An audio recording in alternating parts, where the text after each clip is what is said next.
Salutations, my friends. Hello, how are you doing today? My name is Maria. This is Love Party Paint. And today's video is going to be about how to plan a painting. Now, if you are looking to do commission paintings, this is a great video for you because I'm going to go through a couple techniques that I use to plan a painting with my client. And also this video is for you if you just like making art for yourself or for your loved ones and you want to know how to come up with really cool ideas and put all of those ideas together in one place and be able to make yourself or somebody else very happy. So let's get into the video. But first, you must subscribe to my channel, Love Party Paint, and like this video and share it with all your friends. Woo! Okay, now that that's over, we can get into the video. You can meet me back at the canvas. You can meet me back at the canvas. Woo, woo, woo, woo. You and me can go to the canvas together. We will be the canvas in a minute. Why can't I ever just say that? Meet me back at the canvas. Meet me back at the canvas and we'll discuss how to plan a painting. And it's going to be awesome. So I am going to go through the steps that I go through when I am working with a client or I'm planning a painting, not just the composition. This is the actual creative process of figuring out what your client wants, making them examples, and then I will go through a couple composition things. So right before you paint, it's easier to go from whatever idea you have onto the canvas. So how I'm going to show you that is I'm going to show you a couple different computer programs that I use and things that I ask my client before I go into making a painting. So the first thing you're going to do is obviously you're going to ask your client what the painting is for and whom it is for and what it is for. So you want to get an idea of what they would like or what they want. So one of the most important things I feel like is the feeling of the painting. You want to find out if this painting is a sentimental piece or something that they just want to display in their home, and if it's like something fun. You want to get an idea of the feeling of the painting. Is this painting going to be sentimental for the person? Is it for a gift for sentimental reasons? Is it for fun to just display in their house? So what I mean by that is you want to get the mood, the feeling, what they're trying to portray, what they want, what feeling they want from that. That to me is the most important thing that you can ask someone or get the kind of feeling of what type of painting that they want. Obviously, another thing that I go over is, you know, if it's just a fun, whimsical piece that they want in their house, do they want something that's like fantasy art, or do they want something abstract, or do they want realism? Is it a portrait of their pet or of somebody that's passed? So those are questions that are obviously going to be super important. I mean, somebody can say, I want a portrait of my dad, but what if their dad was like crazy fun and they always just want to laugh every time they, you know, look at their painting and just feel really good inside?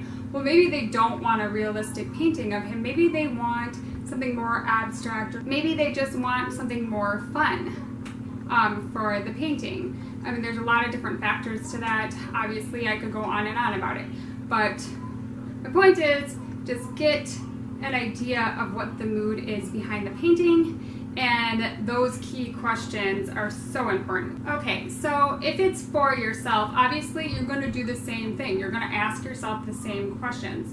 What kind of painting do I want? Are you going to display it somewhere? You know, what colors are you going to want to put in there? What mood do you want behind your painting?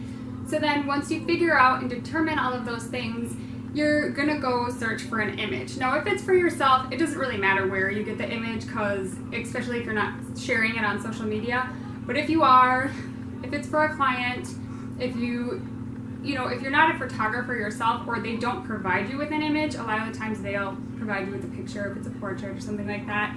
But if they don't provide you with a picture, it is very important to either use your own pictures. So it's a really great idea if you're doing commission work to learn photography and learn how to operate a camera and learn about lighting and learn all of those things. A lot of the stuff you'll already know just from being an artist, but a lot of it you won't.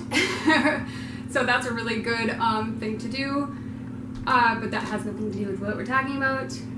So another way I look for images if I don't have anything that's matching what they want is that I go on Pixabay, any free use image website to get an image that I can use for the painting. Something that I do when I'm doing commissioned work, I don't just say like, what were you thinking that you wanted? Like somebody that I worked with said their favorite place in the entire world is the Black Hills and they want a painting of the Black Hills. And I said, well, it's really important to kind of listen to your clients when you're having conversations with them and just hear what they, are saying. She told me this story about her father. It just kind of came up out of nowhere. And she was saying that her father had passed away a few years ago or 3 years ago or something like that. And it was the day that he had passed and she saw a cardinal just sitting in the road, just sitting there staring at her when she went outside. And she thought, well, that's so weird because if you know this or not, cardinals represent or are supposed to represent our loved ones that have passed that are coming to remind us that, they're here looking over us. So once she told me that story, I thought, wouldn't it be so beautiful if we put the focal point being the cardinal and the Black Hills in the background? And I'm going to be showing you images throughout this video. And so how I went about finding that or executing that is I use a couple different programs like Photoshop. I use Cyberlink's Photo Director. Okay, or there's another free program called GIMP you can use if you don't have a photo editing software already. So what I do is I make like a PNG with a translucent background. And how you're going to do this is you can do it either in your Photoshop or whatever photo program you're using, or if that's too difficult, there are websites that you can use that are background removal websites. So you'll make the PNG from your free use image from Pixabay, and then what you're going to do, or also there are apps on your phone. If you don't have access to a computer, you can also do this on your phone using apps. And it'll say background removal app. So I'll show some examples of all of the stuff I'm talking about. So once you have that, all of that together, you're going to put a few ideas together. You're going to gather a couple different pictures of the Black Hills or whatever you're working on. They told me their favorite place, and it was this place in Texas, and I gathered some images of that. And then they told me a story about how they like to go fishing there with their dad. So I just got a couple little silhouette guys and slapped those on there to get an idea of how it would look before you translate it over to the canvas. So once you're putting those two images together, you can either do that in Photoshop or whatever photo editing program you have, but I prefer to use something called Canva. And the reason I like to use that is because it's super user-friendly. You can upload all your stuff at once instead of having to click back and forth. And another thing, in those photo editing programs, you have to do something called layers. I'm not the biggest fan of doing layers. Canva just does it for you. You don't have to keep clicking back and forth. You can just put all your stuff on there and make it super easy, because when you have to make multiple things for maybe you're making 10 different images to show the client, and they get to choose which one they want. That's the reason I do this, is that they can get an idea of how the painting is going to look before you actually paint it. Even if I'm making something for myself, like if I'm making something like this and I want a sky and some butterflies, I'll get some PNGs of butterflies and I'll find a background sky that I like if I can't find a photo that I particularly love, and I'll make my own photo. I'll make my own idea of what I want.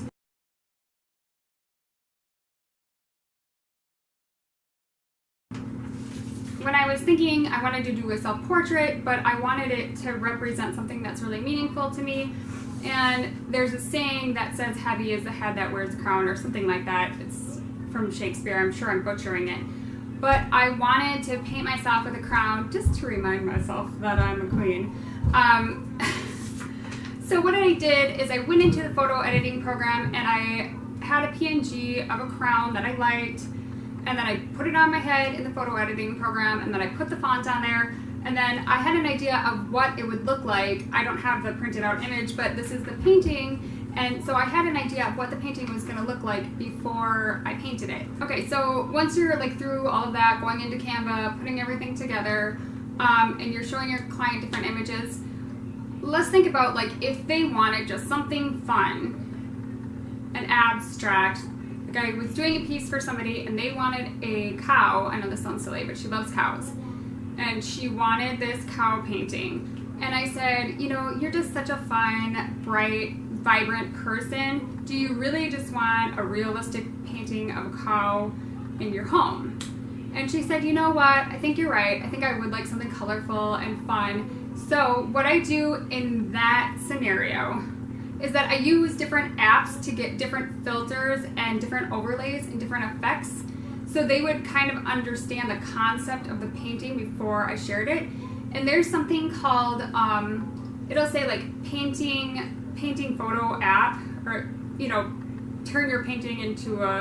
turn your photo into a painting app. And so you'll look that up. I'll show you examples of a couple.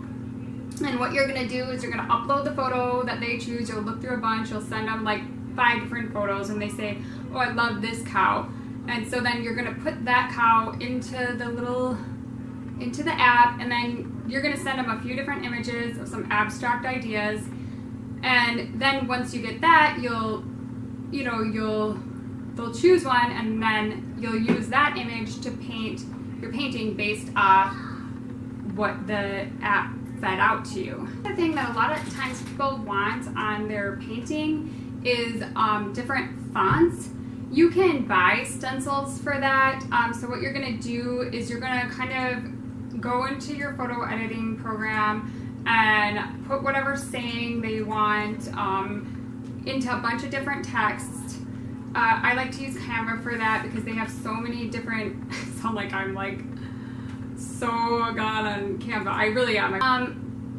It's just a really easy program to use, and it's free. So you can also just look up different fonts if you want to go through all that trouble and download them and then upload them. I just like going on there. I'll find a couple different fonts that they want, or if they like have a particular font in mind, then I'll find ones that are similar to that, put it on the image, and then share that with them. But what you can do, so it makes it easy for when you're about to paint, is you can print out the font or like the saying that you want on cardstock.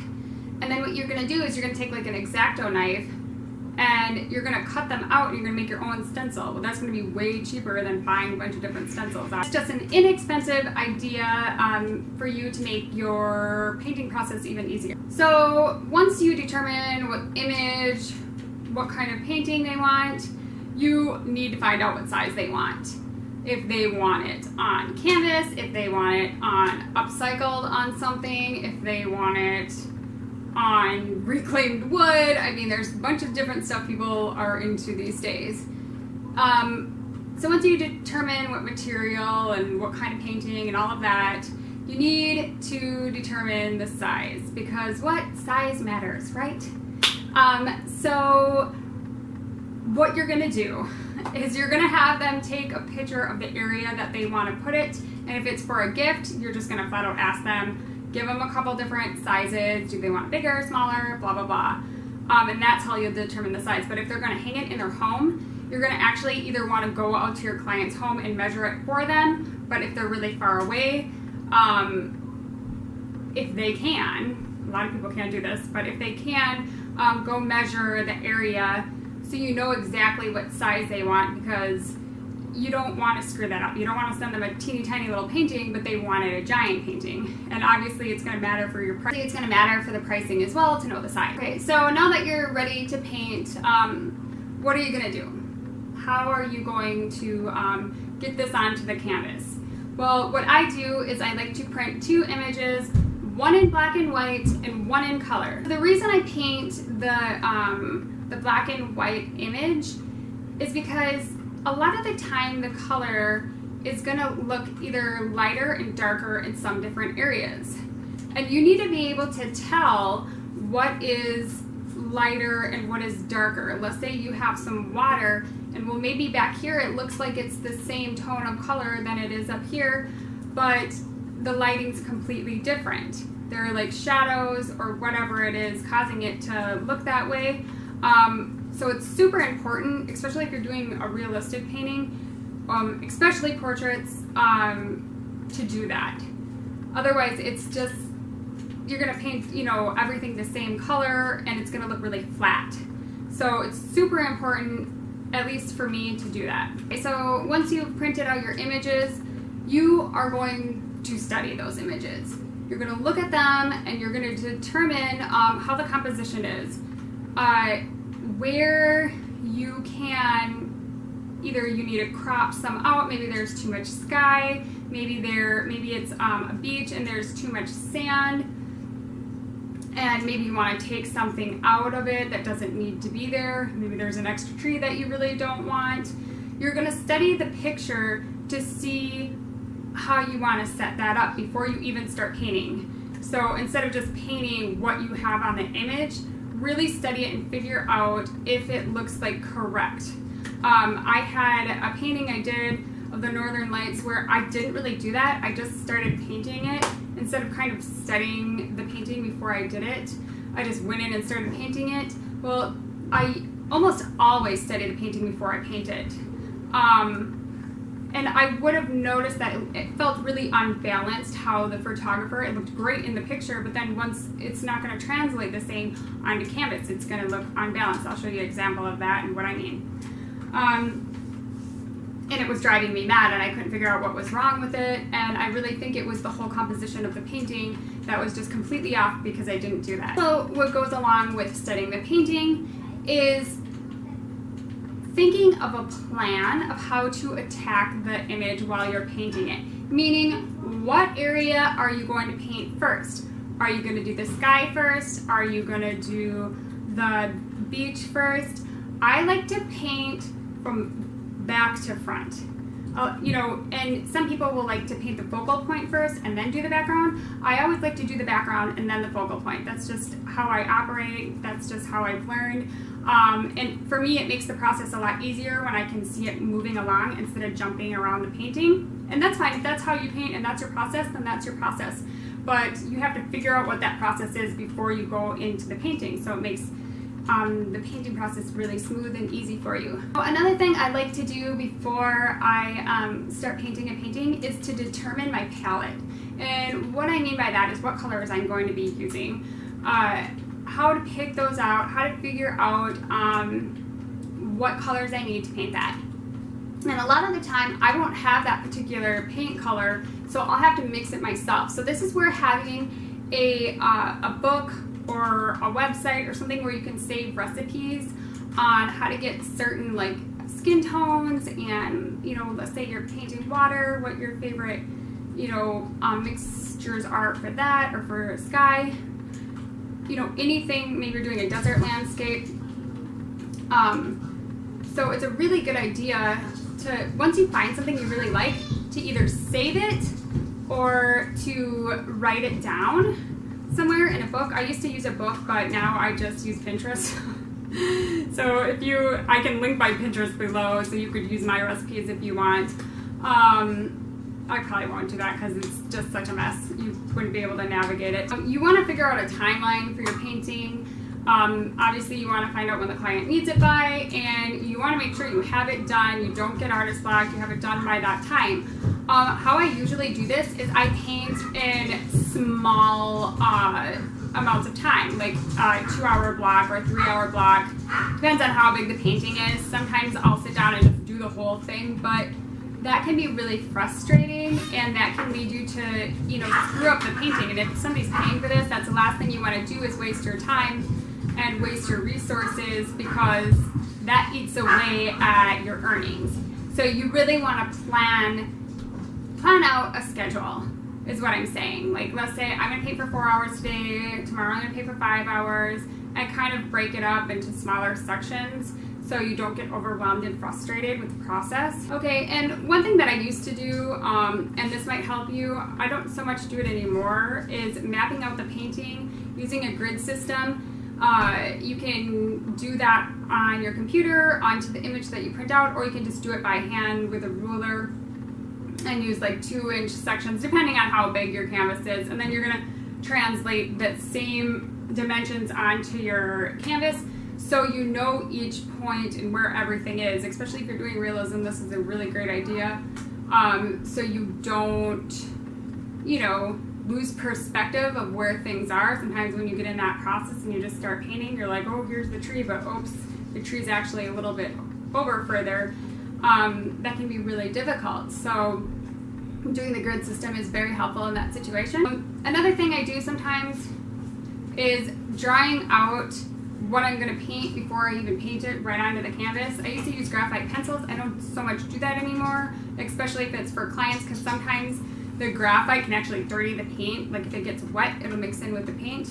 But if that doesn't bother you, then, you know, use a pencil. I like to use like a watercolor pencil in a color that will kind of match what I'm doing, so it won't be like mixing in with the paint and changing the color, even though it would just be an underpainting at that point. But still, it can be super helpful if you draw out where everything is before you even put paint on that canvas or whatever you're painting on. I hope all of these tips helped you guys figure out how to plan a painting and the composition of a painting, and to make the process of working with clients a lot easier.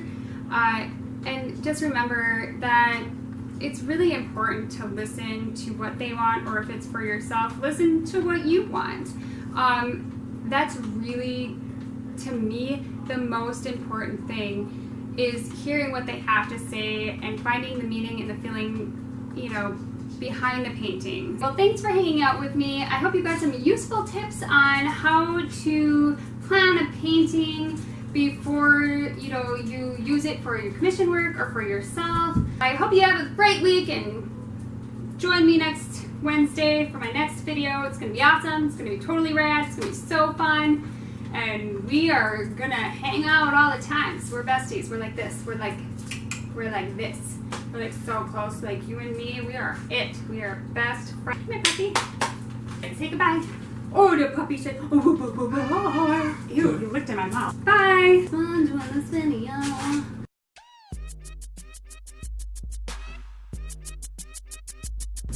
You don't feel my vibe. I'm just kidding. My outfit's too big, but I don't care. Hopefully I don't have a nip slip of that.